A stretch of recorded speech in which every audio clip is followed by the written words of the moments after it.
శ్రీమాత్రే నమః. సర్వే జనా సుఖినో భవంతు. ఇప్పుడు శ్రీ వెంకటేశ్వర దివ్య చరిత్ర 24వ అధ్యాయం. ముహూర్తం ఇంకా ఎంతో దూరంలో లేదు. అందుచే శ్రీనివాసుడు ఒకళ్ళతో మాట, మరి నా పెళ్లి ముహూర్తము దగ్గర పడుతున్నది, బంధువులకు ముందు తెలియచేయబడడం అనేది ఉంటుంది కదా, మరి మనం ఎవరికి తెలియచేయాలి అనగా, ఒకడు నవ్వి, నాయన, నీకు బంధువులు కానివారెవరు?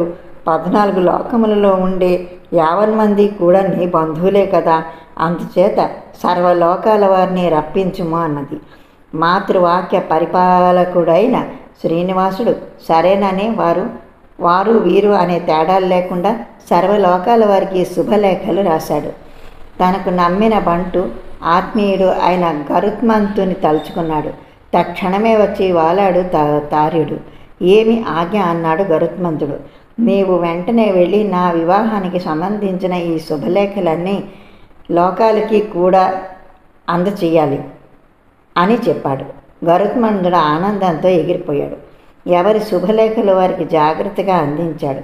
శేషాచలానికి పెళ్లివారి రాక ప్రారంభమైంది. బ్రహ్మ, సరస్వతి, పార్వతి, ఈశ్వరుడు, సచ్చి, ఇంద్రుడు, తారా, బృహస్పతి అందరూ ఇచ్చేశారు.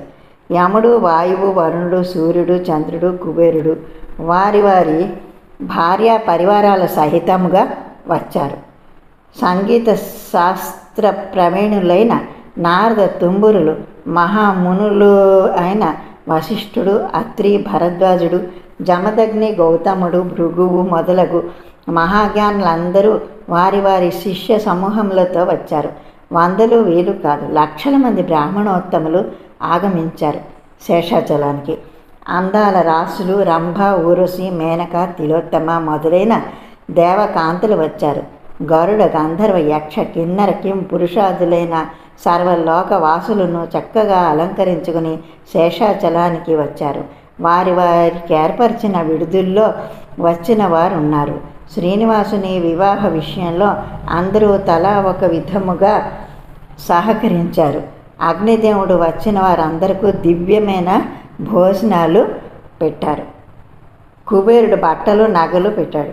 వాయుదేవుడు సుగంధ ద్రవ్యాలు, పుష్పాలు మున్నగుని అందించారు. ఇప్పటికింతే, మిగతాది తర్వాయి భాగంలో చెప్తాను. శ్రీమాత్రే నమః.